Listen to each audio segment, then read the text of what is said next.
ꯑꯍꯥꯟꯕꯗ ꯌꯥꯝꯅ ꯊꯥꯖꯅꯤꯡꯉꯥꯏ ꯑꯣꯏꯔꯤꯕ ꯄꯥꯎ ꯇꯣꯉꯥꯟꯅ ꯃꯌꯥꯝꯅ ꯇꯦꯟꯇꯛꯅ ꯊꯝꯖꯈꯤ ꯃꯅꯤꯄꯨꯔꯗ ꯑꯅꯧꯕ ꯄꯣꯄꯨꯂꯔ ꯒꯣꯚꯔꯟꯃꯦꯟꯠ ꯑꯃ ꯁꯦꯝꯕꯒꯤ ꯌꯥꯝꯅ ꯅꯛꯅ ꯂꯩꯔꯤꯕ ꯄꯥꯎ ꯑꯍꯥꯟꯕꯗ ꯃꯌꯥꯝꯗ ꯊꯝꯖꯔꯤ ꯂꯣꯏꯅꯅ ꯁꯦꯟꯇꯔꯒꯤ BJPꯒꯤ ꯑꯣꯐꯤꯁꯇ ngasi numidang wairamgi pung 4 taba matamda Manipurgi BJPgi apunba MLA-singa loinana central leader-singa apunba meeting ama pangthokaduriba paw musum yamna tentakna thamjari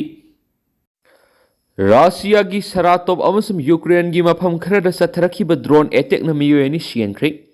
Russia-gi khanong sup thangba Saratov region da drone gi attack amada yamdrabada miyoyani sikre loinana Ukraine-gi mafam kharada su energy infrastructure da Satakhiba attack na mai phangdabigi asawa awaba mamayunare hari attack adu US na lusingduna Russia amasum Ukraine gi marakta lan lusinanaba yamna kana honari manungda satharakibani Saratov region gi governor Roman Basurgi na phungdorakpada drone attack aduna misam lainaba yumamata ka hena asu apananganki pikliba angangsingi mai tampham oiriba amaga loinana ana lengpham amagi thongnau singadu su attack aduda pumtoi toiki hena phongtokhi Amaramda Russia-gi Defense Ministry na phongdokpada ngarang numidang Ukraine gi maikaidigi paishilakhiba drone ni fuga mathoirom kapthapangomki mara asida Ukraine gi tuan ba mafamsingda Russia na sapmanaba mongda ngarang numidang drone amasum missile attack kayama mafam mangada satakhi maduda maru oina energy amasum hithangpham infrastructure singda target tawkhibani Ukraine gi President Volodymyr Zelensky na phongdorakpada Russia na ngarang numidang khaktada drone samli gi yankhai amasum missile kunthrai na kapsilakhi maduna maram oiduna Kirovohrad Mykolaiv Odessa Sumy Kharkiv Kherson amasum Chernihiv ki mafamsingda ngarang imung lising kaya ama air strike aduna maram oiduna mai phangdana lakhi Ukraine gi Deputy Prime Minister amasum Reconstruction Minister su oiriba Oleksiy Koreba phungdokpigi matungina Russia gi air strike aduda Odessa gi Black Sea city da leiriba hithangpham adu mai sakhi thaudo odura misimina yaudrabasu infrastructure adudi ka hena sokhiari Ukraine amasum laiba adugi nungsuplomda leiba misam singna phongdorakpigi matungina Russia na hauji hithangpham sangsilakpa sigi mari leinana Ukraine gi power grid adu thabak tawhandana yamna kana honari masina sahi mari thangnana misam singda maisa mai amasum thaknana isingi khodong saba phangandana ba target tawrakpani hari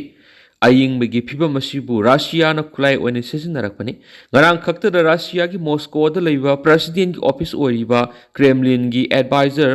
Usakov na Donbas da gi makoi gi security lakthokiroi haikrabani Masing henganaba China da kondomamal tangkhatpegi policy semkhri China na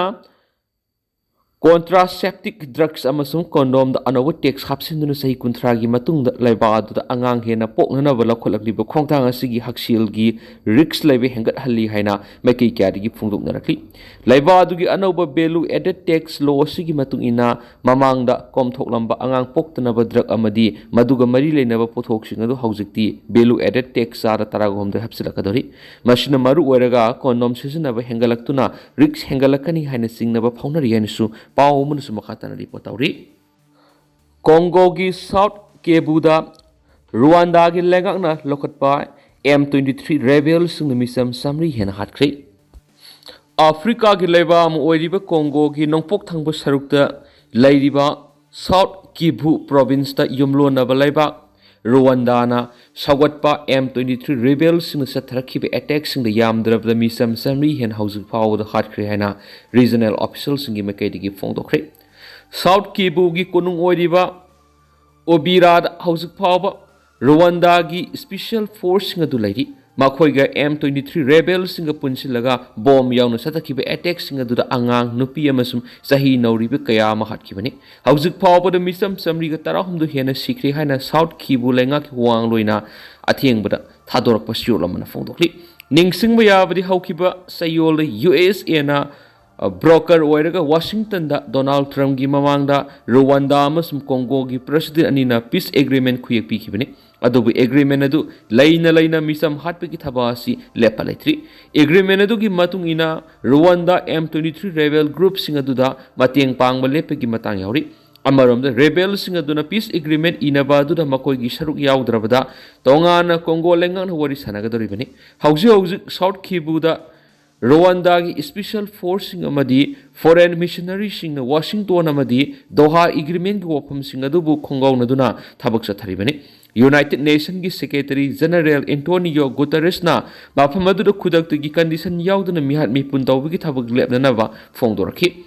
Panmayabadi ngarang nungthilgi hauraga M23 rebel singna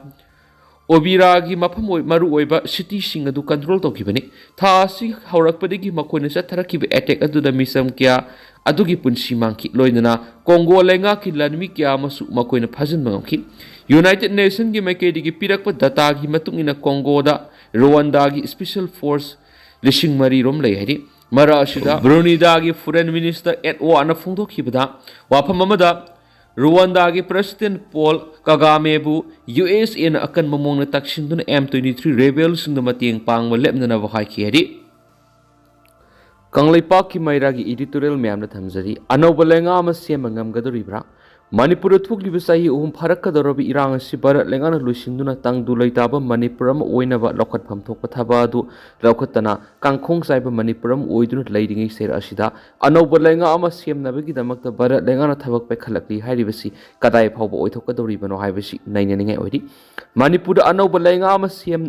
siamnabagi ni haina Manipur gi BJP MLA sing asi December taraga mari phawbagi manungda Delhi da susoidana Delhi da laktapi yadi haiduna center gi BJP ki lusingba singa khangalakpadagi ngasi BJP ki MLA sing Delhi da paisanakre adubu nainaningai oiribadi Manipur da BJP gi lenga ama siamnaba sentana pekhalakli bathaba asi kadai phawpa mai pakadoribano haibasini Anoba lengak siamdringai ki mamangda haujik Manipur thokliba lan asi hana luisinduna tangdu laitaba Manipur amo ehnanaba Bharat Sarkar lokhat phamthokpa thaba adu hana lokhutkadabani haujik BJP gi MLA sing gi manungda yauriba Kuki MLA tare asiga BJP gi MLA sing amatu oina punsinduna wari saba phawwa yadaduna leiri aduga Kuki gi oina leiriba khulai paiba lupsing su anoba lenga ama semlakpa matamda Kuki gi MLA sing yawbu yaroi haiduna Bharat lenga khangna phongdokpa amadi lakhokpa lekhre maduna anoba lenga ama siamada Kuki gi MLA sing yawnabagi ayabadu khulai paiba Kuki gi tuan lahulup singdagi lawbi wapam ama lakli